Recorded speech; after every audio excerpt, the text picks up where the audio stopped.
hello, Courier Nation.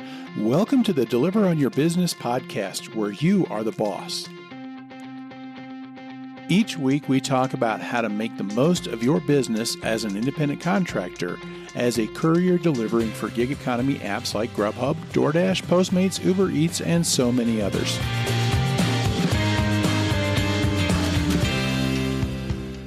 Well, hey, Courier Nation, welcome back for another week on the Deliver on Your Business podcast. It is wonderful having you back. I love having you guys here, and I really enjoy being here.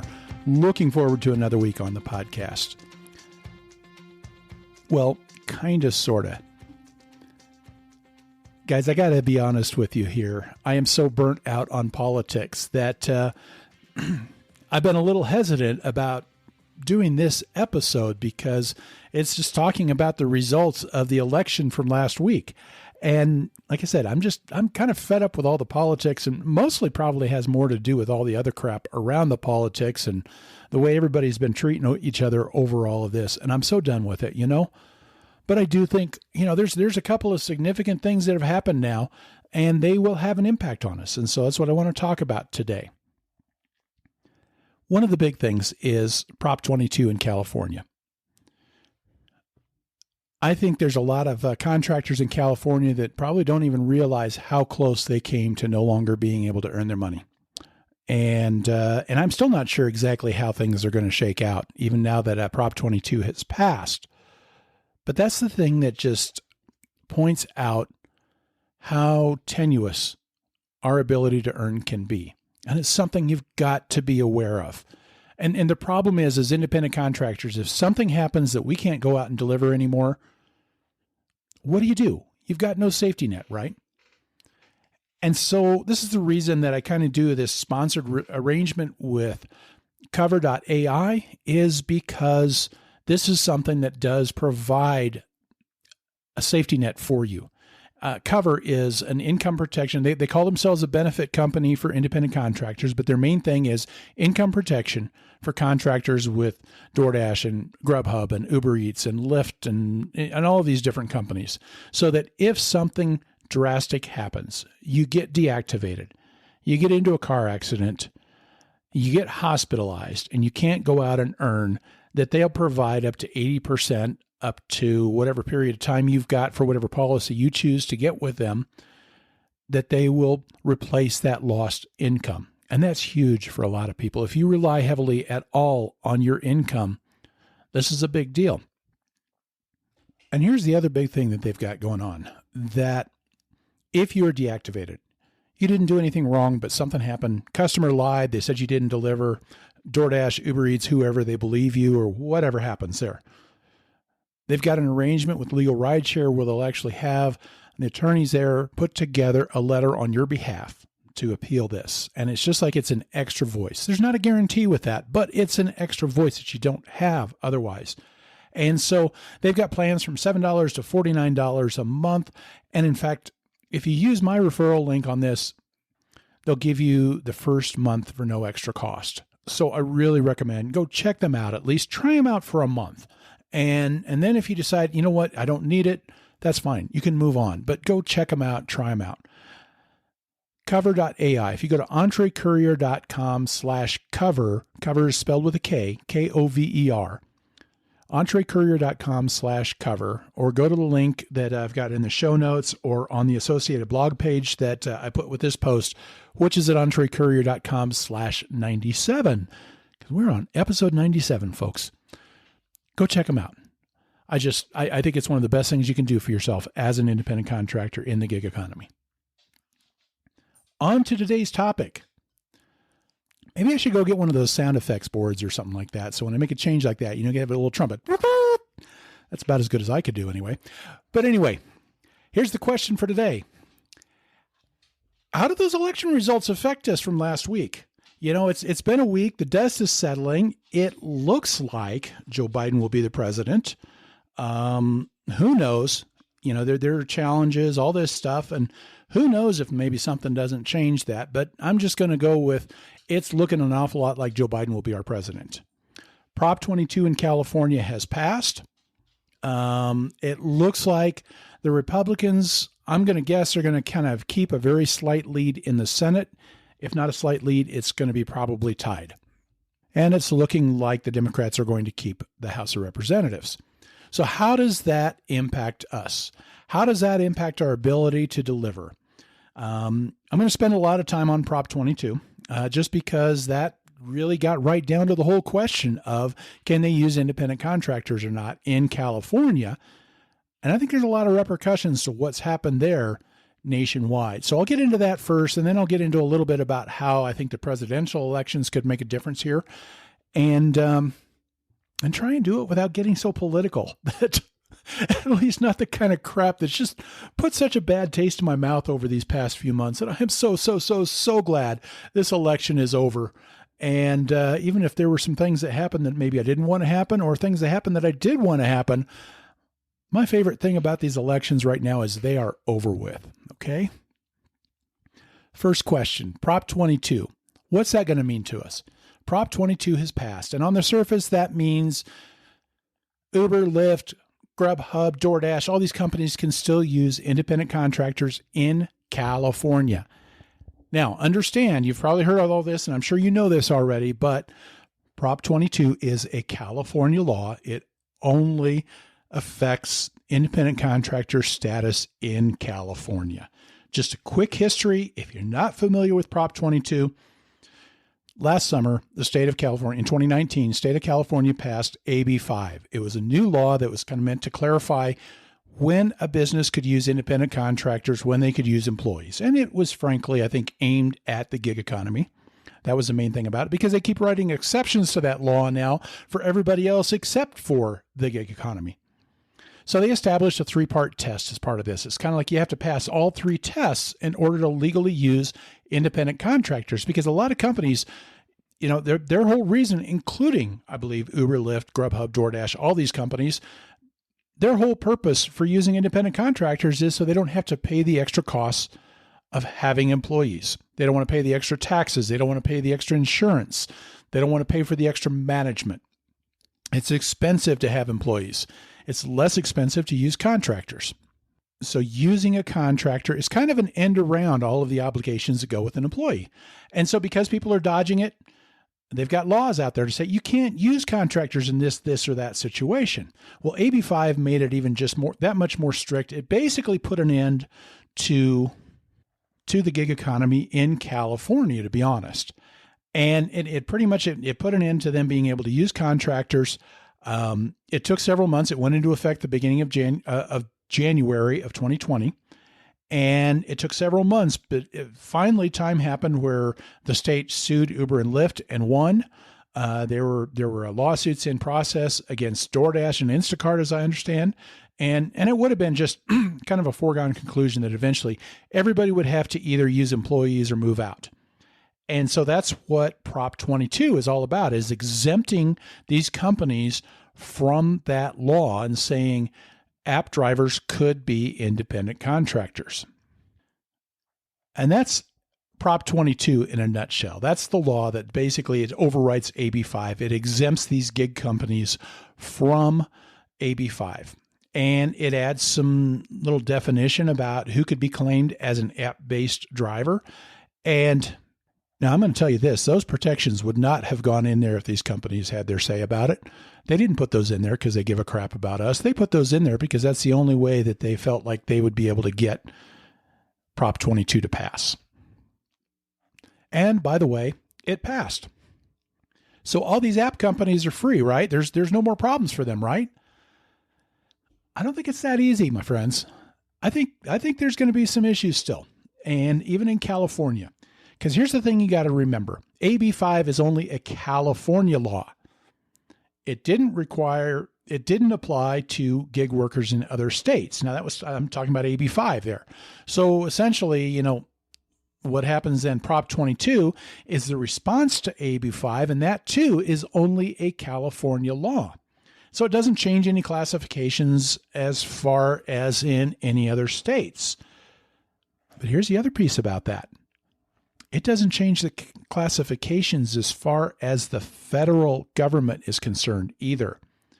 Prop 22 only states who is or who can qualify as an independent contractor in California. It does not change federal law. It does not change regulations with the IRS or the Department of Labor. And this, I think, is a big deal. I think this could be a big deal in California. And in fact, I got to say, I'm a little fascinated that this isn't being brought up more. Why is nobody else talking about this aspect, that there's a lot of stuff in Prop 22 that actually could put contractors in California in greater danger of being declared as misclassified by the federal government. And if I'm misunderstanding this, I'd love to hear from somebody. I'd love to have somebody explain exactly why I'm wrong with this, but it's a fascinating thing to me. I think that there are stuff about Prop 22 that adds some things that actually make it more likely for contractors in California to be ruled as employees under the federal regulations. So that's a little bit what I want to talk about at the moment. I want you to go look up a publication under the IRS. I'll put a link in the show notes to it and on the associated blog page at EntreCourier.com/97, but it's called Irs Publication 1779. If you just Google it, Irs Publication 1779, and basically it's just a little brochure. It's meant for employees, but it gets into some definitions about who could be an independent contractor and who is an employee. And there are three main factors that they say in this publication. And Prop 22 adds things that puts them at risk in all three factors, okay? There are things about all three factors that, because of Prop 22, the way it changes the classification and what it does, actually puts you at more risk at being declared an employee by the IRS based on this publication 1779. So I want you to go look it up. It's written pretty much in layman's term. It's not all the technical crap that you see in a lot of the IRS publications that you need a law degree to understand, okay? But there are three factors, and the first one is behavioral control. The publication states, and I'll quote here, "A worker is an employee when the business has the right to direct and control the worker." Now, this is one of the reasons that you are allowed to accept and reject deliveries, for instance. The law says basically what that means interpreted is they can't control you. They can't tell you that you have to take this particular offer or that particular offer, because that's interpreted as controlling the worker and directing the worker. They cannot do that when you're a contractor. If they do that, they have to hire you as an employee. They also cannot prohibit you from delivering for other platforms, because again, it is a form of directing. It's a form of controlling. It's something that says you're an employee if they do that. Well, my friends, are you aware that Prop 22 actually allows these companies to prohibit multi-apping, at least in certain situations? See, in Prop 22, they try and define who can be an independent contractor or whatever. But one of the things that they put in there is they say, and I'll quote from Prop 22, from the Act itself, "The network company does not restrict the app-based driver from performing rideshare or delivery services through other network companies." Okay, that sounds good, right? No restricting you from multi-apping, except during engaged time. Now, I brought this up several weeks ago that language was in there. I think it has mostly gone under the radar. Do you see what that except during engaged time does? What it does is that basically it gives them the right to restrict you from working with any other apps as long as you are active on a delivery. As long as you are en route to go pick up the food, once you're picking up the food, once you're going to the customer. And basically that kind of means, because engaged time is the moment that you accept an offer, you can't be on engaged time with more than one company at the same time. That means that they can stop you from multi-apping, at least when it comes to even accepting offers while you're getting ready to drop off. You have to wait till you completely dropped off and you are done with that delivery before you can accept from anybody else. They can control you that much more because of that language. there was a paper that was put out by a group called PayUp, and they took a look at what they said was the potential loss of flexibility. Now, they positioned it like it was some kind of, independent study. That was a bunch of bull crap. There's no independence in that. This was a group with an agenda, and there's nothing wrong with that. Why would you be a group if you don't have an agenda or something like that? That's all right. But this whole paper was kind of built around that agenda, was my take on it. But they had some things that I agreed with. Basically what they said was they looked at it and they said, this is giving these app companies room to control you an awful lot more than you realize.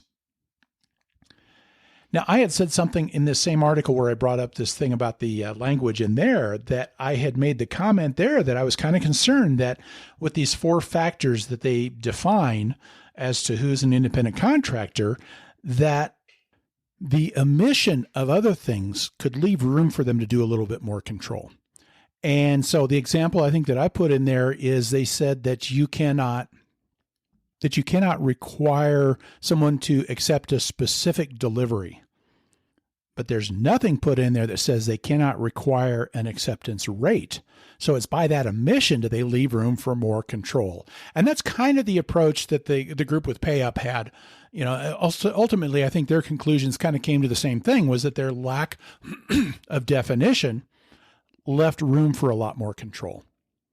I did find it interesting that in that paper, they mentioned examples of ways that they could control you. And there were examples that were already happening, like not being transparent in offers that you get without knowing how much you're going to get paid or where you're going. And I'm like, do you guys know how Postmates work? It's already out there that way, So there is that area where I think there's a possibility of more behavioral control. But there's another piece that was in that Irs publication that they talked about training as being behavioral control. And that if you're doing training, that is a form of control, of directing how you do things. And I'll quote from the article or from that publication. It says, if the business provides you with training about required procedures and methods, this indicates that the business wants the work done in a certain way. Well, I invite you, my friends, go look up section 7459 in Prop 22. Safety training. It says a network company shall require, it's actually requiring them to require training. A network company shall require an app-based driver to complete the training described. It's like, this is control, So there are some things where they're doing a little bit more control. Now, I do think this whole balance between the federal government and control and everything like that, I think it actually works out in a couple of ways, because it's like, what PayUp was saying, and even some of my own speculation, where it was like, yeah, but if they don't specifically define it, does that open the door to them being able to control you a little bit more? Well, here's the bottom line is there never has been real specific definition. It's not like it's any less defined than it was before, because even things like, okay, you can't require acceptance of certain deliveries, right? Well, that's not specifically written anywhere. It's written that they can't control the work. But I think that because of things like lawsuits and enough that has gone on, that it has become a common understanding that to tell you that you can or cannot accept and reject certain orders and different things like that is considered a way of controlling the work. So it's a common interpretation. And even though California law doesn't define it any better, you still have Department of Labor and you still have the IRS who use control as the overriding factor. And so if they go out then and all of a sudden start requiring all this extra stuff, well, now they're getting in trouble with these areas. Because remember, the federal regulations were not changed by Prop 22. So I think there's a bit of a check and a balance there. But having said all of that, there's just aspects of, what they put in Prop 22 that in particular requiring the training and prohibiting being able to multi-app, that's adding more control, and that's a little more behavioral control. And so is that going to kind of push them over the line a little bit as far as the IRS is concerned? Here's a second factor that the IRS stated, and that's financial control. The first one was behavioral control, but the second one is financial control. And basically that means if they're kind of controlling you with the money, then that is a way of doing control. And they put two different factors in there that help you determine if that's happening. And the first one has to do with expenses and reimbursement. Because here's the whole idea behind this. And that is, when you're an independent contractor, technically that means you're running a business, right? And when you're running a business, you're on your own for your expenses. So here's what the IRS says. It says, if you are not reimbursed for some or all of business expenses, then you may be an independent contractor. So that's pretty much the same thing, right? You use your car, you're on your own with your car. That's part of the deal when you're an independent contractor delivering for Grubhub and DoorDash and all these different companies. That's no different than if you're running a business. But the flip side of that is, if you are getting extensively reimbursed by the company, that is a sign of an employee relationship. But here's where the compensation piece of Prop 22 comes in. Prop 22 establishes a minimum pay, and it is based on 120% of minimum wage for your engaged time while you're active on deliveries or active on rides if you're doing rideshare, plus 30 cents a mile. It is a 30 cent a mile reimbursement. Now, I'm sure that they were very, very, very careful about putting the language in there so it does not say reimbursement, but in practice, it is still a reimbursement. If it walks like a duck, if it quacks like a duck, it's a reimbursement. And so that's the first piece there is reimbursement. The second piece is the other factor that they put in there is they said opportunity or loss. If you can realize a profit or incur a loss, this suggests that you are in business for yourself and that you may be an independent contractor. In other words, just like a business, you could do fantastic. And just like a business, you could take a bath doing this, But here's the thing. Prop 22 now is throwing out a minimum wage, 120% of minimum wage. And by the way, your chance at loss is taken away because they're giving you 30 cents a mile for the miles that you're driving. The opportunity for profit is there. The opportunity for loss is greatly taken away. So when it comes to the financial control test, I think this really pushes them much more strongly into an employee relationship.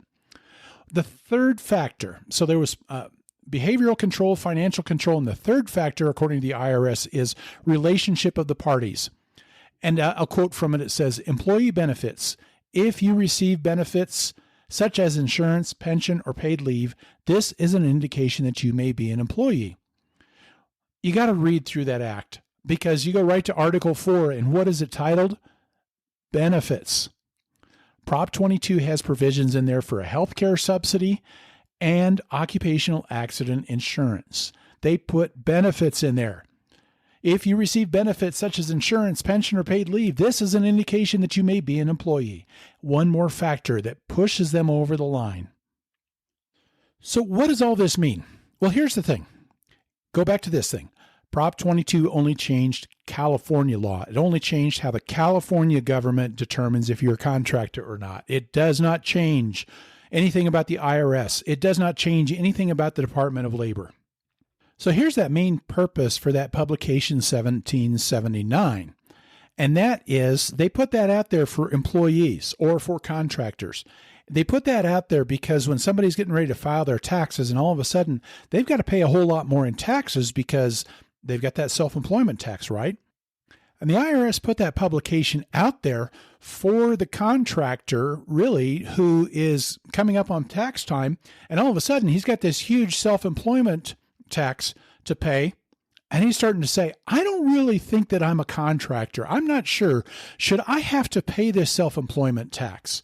And so this is kind of a guideline that they put out for the contractors to say, yeah, if you think that whoever you contracted with has crossed the line in these things, you might have a place to be able to appeal. And there's a process that's out there for the IRS where you could say, I am actually an employee. I should not have to pay this self-employment tax.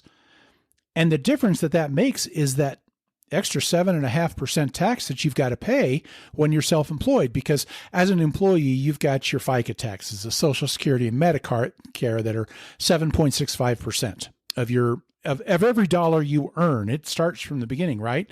Well, your employer has to match that. Well, when you're self-employed, you got to pay both halves of that. And so it costs you a whole lot more. But the whole idea of this publication is for somebody to say, I don't think I fit that definition. Well, when you read that now with all of the extra things that they've added with Prop 22, you can have a contractor in California saying, I don't think I fit that definition. And there's a lot more evidence that has been added to their case. So that's the thing with that publication. That's all about self-employment tax. Department of Labor is another thing where their whole job is enforcing the Fair Labor Standards Act. And that comes down to minimum wage. That comes down to overtime. That comes down employment standards, discrimination standards. That comes down to Family Medical Leave Act and being able to take those different things. It's all those employee rights things. And if I remember this right, Department of Labor also handles the federal unemployment insurance, types of things like that. So they've got their own set of things that they look at, but it really hinges on controlling the employee. And it hinges on the nature of the relationship. And so there are things I think about Prop 22 that really put them at risk with the Department of Labor as well. So that's going to be the interesting thing to see is, could something happen with that? And I could see that adding an hourly wage and adding benefits and adding a reimbursement component and adding some of the control, those are things that somebody could end up from California challenging that status with the Department of Labor, possibly winning. Now, would that happen? And would these companies decide in favor of the company or in favor of the contractors? It comes down to who makes that decision. We'll get to that a little bit more in just a moment. But there's one last piece I wanted to cover on California, and that's this question: is Prop 22, is that going to have any kind of nationwide impact now that it has passed? And there was a fascinating response. It actually kind of floored me a little bit that I probably should have seen it coming. Because basically the response of Tony Xu and Dara Khosrowshahi from Uber, I got to make sure. I should by now be able to be much more clear in pronouncing his name, shouldn't I? But anyway, they kind of had this response where they said it's kind of like California today, the world tomorrow. Because in shareholders meeting, Dara made this comment. He said, or in a shareholders call, he said, going forward, you will see us more loudly advocate for new laws like Prop 22, which we believe strike the balance between preserving the flexibility that drivers value so much while adding protections that all the gig workers deserve. And that was just like a WTF moment to me, I'm just kind of like, whoa, wait a minute, back up the truck just a little bit. Because here's the deal. When in a lot of the discussions, I've made comments to a couple of people out there that, they threw out this thing that, yeah, but it just doesn't feel right that it's these companies going out there and trying to create a law that favors them.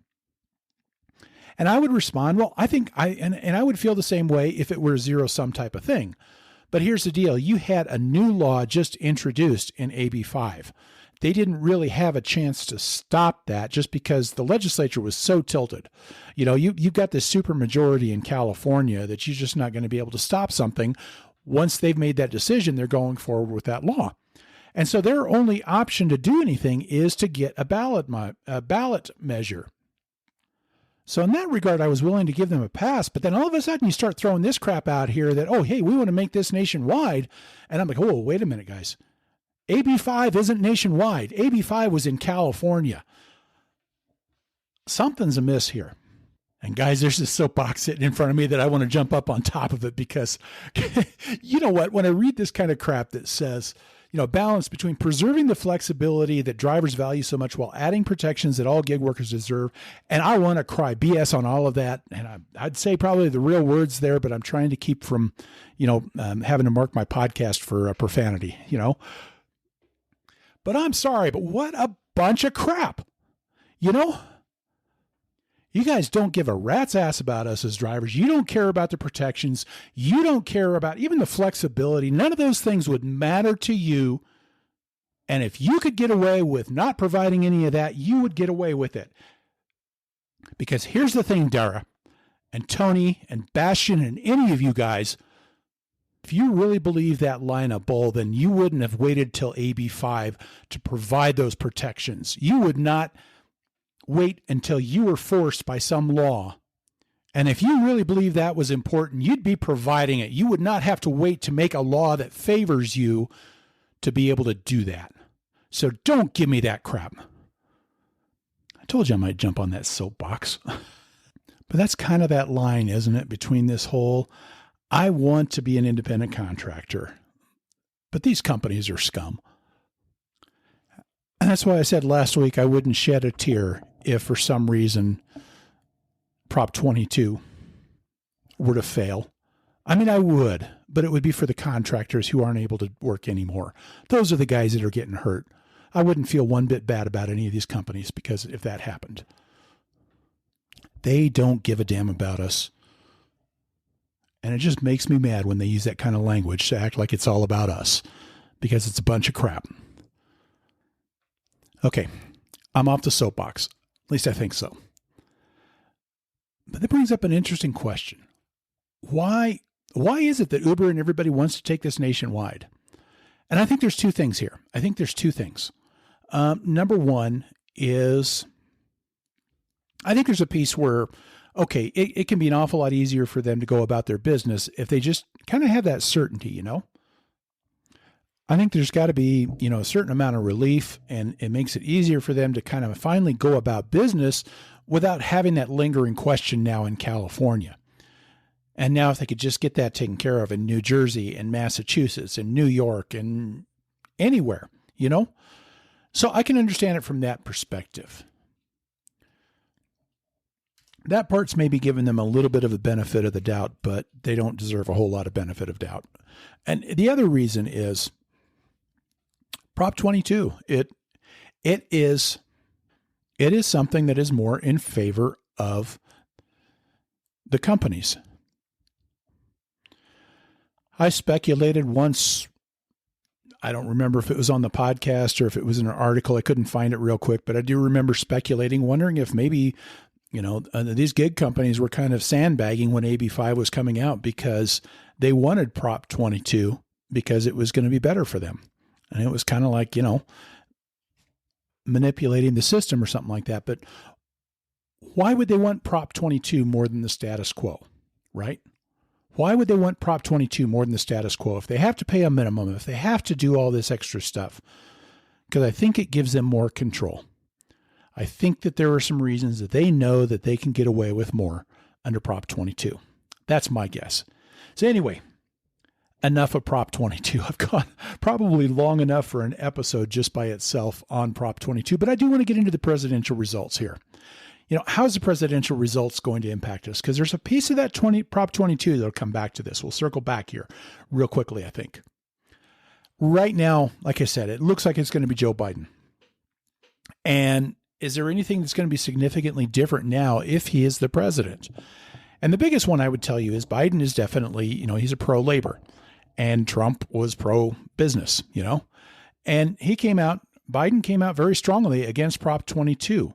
And he has expressed his support for a federal act or a national act called PRO Act. And PRO Act is national legislation. And this is something, folks, you got to be aware of. You've got to be aware that that's out there. And, and it kind of boils down to this whole decision. It's going to become a national discussion, I think, sooner rather than later, as to should these companies be allowed to use employees. And PRO Act is national legislation. It has already passed the House. Now, it's been held up in the Senate. It will not get through the Senate. It probably still won't get through the Senate. And then it's got to be signed by the president to become law. But the main thing about PRO Act is that the impact that it has on us is that it implements the ABC test that California used in their AB5 legislation. In other words, AB5 for everybody, for every state. Say goodbye to being an independent contractor if PRO Act becomes law. Now, Biden has indicated that he would sign PRO Act, and Trump, I think, would veto that thing. He's already announced he was against that thing. So I don't know that matters as much, though, to be honest, because it's got to get to Biden in the first place. And this goes back to the Senate. It's got to pass the Senate. And there's two factors here. One, as it stands right now, I think it's like 49 seats in the Senate for the Republicans, 48 for the Democrats, with 3 up for grabs. 2 of them are in Georgia, which tend to go Republican, but it's close. And the third seat looks like it's probably going to go Republican. More than likely, the Republicans are going to keep control. And here's the thing is, even if the Democrats take control of the Senate, there's this whole thing called a filibuster, that if they want to block legislation, the whole thing about the way the Senate is set up, it's set up so that the minority still has a chance to kind of have, just avoid being kind of run over, And so the Senate can still block it. They can still stop it from going through, even if they don't have the majority on that. So that's one area where I'm not sure that PRO Act is going to make it through because of that, unless there's a real big swing in the next election in 2 years. But here's the area where the presidential enforcement makes a big difference, and that's the enforcement side of things, because the president is the one that gets to set up, the departments, he gets to set up the leaderships, the secretaries, the cabinet, and that includes who is in charge at the Department of Labor. And these last few years, the Department of Labor has been much more pro-business and much more likely to rule in favor of independent contractor status. Joe Biden is very pro-labor. And it's looking like he's probably going to have a very, very pro-labor person come in there. And essentially what they're going to be doing is they're going to be more likely to lean towards making a ruling that says you're an employee and not a contractor. And this is my tie-in back to Prop 22 here, because what does that mean? That means that even though California law now is that in the eyes of the state of California, that gig workers are contractors, the Department of Labor has their own interpretations. They do not follow California law. See where I'm going with this? And I would tell you that under the Biden administration, your Department of Labor is, even if things were completely the same status quo, would be much more likely to rule that contractors really should have been classified as employees. And I think when you add on all those things that Prop 22 does to kind of push it more into that direction, I think there's a good chance you could see some big changes because of that. And the thing is, I think in the years leading up to this, Uber and Lyft have been able to kind of fly under the radar. Under the Obama years and under the Trump years, people weren't paying as much attention to it. Prop 22 has brought this whole issue to the forefront, and it's not going away. So bottom line, this is what I see out of the federal election results, in that, just to kind of sum it up, Joe Biden as president is going to be able to put his own people into Department of Labor, into the different government positions. I don't think that Joe Biden as president is going to have much impact on what laws pass or whatever. Just because he can't write the laws, all he can do is sign them. And as long as the Senate is even close to being balanced, you're not going to see drastic stuff get through. So personally, I don't expect PRO Act to pass, but I do expect that how the Department of Labor and possibly even the IRS look at a lot of these things from a federal standpoint could really make a difference and make a change to things. Now, when we look at the overall federal election results, there are a couple of other things that could have a big impact on us. And I probably won't spend much time on them because I just don't know. But the one side is, how will this impact the economy? Because honestly, for us to be able to continue doing this, especially I think on the delivery side, the economy's got to become solid. It's got to make a good bounce back from the pandemic.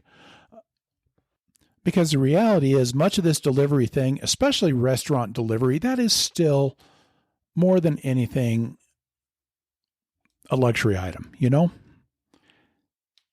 And for luxury things to do well, the economy's got to be solid. And I don't know what's going to happen with the economy, And in fact, personally, I don't buy into this crap that the president is responsible for the economy. And especially for the drastic changes that happen because of other events, So honestly, I don't know where the economy is going. I'm nervous about it. I don't know that we can shut ourselves down as much as we have and bounce back as well as we think we can. And that scares me a little bit. I'll be real honest about that. The other big thing that I'm not mentioning or getting into as much because once again, I don't know. And that has to do with the pandemic. This pandemic has everything to do with, how well things are going to go. Part of it is the pandemic is part of the reason that this industry has been so strong. But the pandemic, and it ties in with all of that stuff. And once again, I'm sorry, some people aren't going to want to hear this part, but it's like people put way too much on the president on this. Donald Trump does not have the power to stop this pandemic, and neither does Joe Biden. Now, there are things that could be done, and there are things that probably could have been done better. But this is a freaking pandemic. And last I knew, even though I'm pretty sure he's convinced that it is part of his title, God is not part of Donald Trump's title. And the reality is this thing is raging right now in all sorts of parts of the world where Donald Trump is not president. Did he handle this poorly? Yeah, I think he did. Could Joe Biden have handled it better? Probably. I just don't believe that it would have made a whole lot of difference, though. So that said, I don't know where things are going to go after this pandemic is over. I don't know when this pandemic is going to be over. And I'm praying that, there's been promising news about vaccines and stuff like that. So maybe that means we're getting somewhere. I don't know. I think whatever happens there is obviously going to have an impact on us as contractors, and it could maybe slow things down for us. I don't know. All that is, I guess, just to say there's a lot of stuff about what this election is going to mean that I don't have an answer. I don't know. I can't see into the future. But I think one thing that I do see probably being a possibility, a very strong possibility, this whole gig economy thing is going away. I really believe it is. Just because I think the political cards are stacked against it right now. I could be wrong, but I think that there's going to be enough of a move that they're going to force people to go to an employee model. Now, maybe somebody will come through with a better gig economy type model that actually fits. I don't know. My guess is, though, if I were to put money on it, I think it's going to go away. It's not going to happen right away. The days, I just think that the days of the gig economy are numbered. It's going to take time. There's going to be enforcement. There's going to be rulings. There's going to be court appeals, and all of that stuff takes time. So we're talking years. We're talking 3-4 years, maybe less, maybe more. I don't know. It took the better part of a year for AB 5 to come to a head in California. And when you get to a federal level, I think it's just things are even slower moving. So it's going to take time, but I do think the days are numbered. That's my take on it. So what do you do about that? Well, I think the first thing is be thankful that it will take time. I think for most of us that are doing this right now, I don't know that, how many of us see ourselves that this is what I want to be doing in 5 years, Maybe it is. I don't know. But what I would do is, double down on your ability to profit while you can do so. Enjoy the heck out of doing this as long as we're able to do this, and make the best out of, running your delivery business as long as you can run your delivery business, and put together an exit plan. Start thinking about what's next. There are two things that I really want you to kind of think about as an example. I want you to think about all those poor folks who ended up, getting the extra unemployment money, when the stimulus came up and they added $600 a week to unemployment. That was a lot of money just pouring in. And what about all those folks that didn't prepare, didn't think about the fact that money was going to dry up, and found themselves in a world of hurt when the money did indeed dry up? They bought a whole hell of a lot of DoorDash and stuff like that and a bunch of other crap rather than taking care of that money and doing something with that extra windfall there, so that they could do something for longer with it. I also want you to think about those contractors in California who came so close. They didn't take AB 5 seriously and nearly got shut down back in September, if not for a last-minute reprieve. And Prop 22 could have gone a different way. And people, it was like, you see it coming. And I said back when it passed and back when it was going into effect that, hey, it's going to happen. It's not going to change things right away, but things will change. Be ready for it. And how many people were so close to just being blindsided by this thing that has just been coming down the tracks? And you see where I'm going with this? It's the whole thing here that I think as we look at all this, I just think the days are numbered anyway. And I think that some of the results in this election may speed that up, but speed is a relative thing. I think of the memes that are out there of the sloth that's working in the counting department at some of these election departments, where speed is getting those 10,000 votes counted in 4 weeks instead of 4 weeks in a day, but I think it's coming down the tracks, my friends. I just think that there's going to be a time where it's an opportunity that's going to go away. So here's what I encourage you to do is read the writing on the wall and determine, where do you want to go with your life? Where do you want to go now? This is a beautiful opportunity, my friends. It's like you've got the ability still to do this. You've got the ability to still go out, be flexible, work around whatever you want to work around, and make some pretty damn good money while you're doing it. And you got a hell of a lot of time in between those deliveries when you're driving around. Use that time to start preparing yourself for whatever your next step could be. It's an awesome opportunity. So you got time. Prepare. Don't let that time sneak up on you. Don't let it trick you into complacency. And I guess where I'm going with that is I feel like the days are numbered, but I don't see that as a gloom and doom type of thing. I don't know, but it's just there's handwriting on the wall. The fact that Prop 22 has passed, but I don't think these companies are in the clear, that there's still other stuff. And the fact that you've got an administration that is, maybe the best way to say it is they're more willing to hold some of these companies accountable. And that kind of stuff just tells me that you're going to see changes. And the changes are going to take time, but they are going to happen. But you, my friend, it is completely up to you what you do about them. Well, guys, this was supposed to be like a 30-minute episode. It didn't turn out that way. I'm not sure I'm capable of doing 30-minute episodes anymore. But hey, as I'm wrapping up, here's what I want to ask a couple things. First of all, if this is helping you out anyway, if there's anything in this podcast, in the website, any of the stuff that I'm doing, can you spread the word? Can you let people know? Can you go over, leave a review at Apple or Spotify or anywhere where you can do your reviews on the podcast? Because that helps people find us, and that means more people that we can help out. I want to remind you, go check out Cover. Protect yourself. It's entrecourier.com/cover, Kover. And try out, the 1 month free that they've got with that, but protect your income there. But more than anything, guys, here's the big deal. It's what I keep going back to with this. Be ready. Because that's the thing. I keep saying it's going to take some time. We're in a position where stuff can happen, but it's more like a slow train moving down the tracks or something like that you've got some time, but more important, you've got what you need. You've got the ability to make decisions. You've got the ability to adapt. You've got the ability to prepare. You get to be the boss about that. You get to make the choices. You get to do whatever needs to be done. And that's what I'm begging you to do, just like any other part of what we're doing here. Take control and be the boss.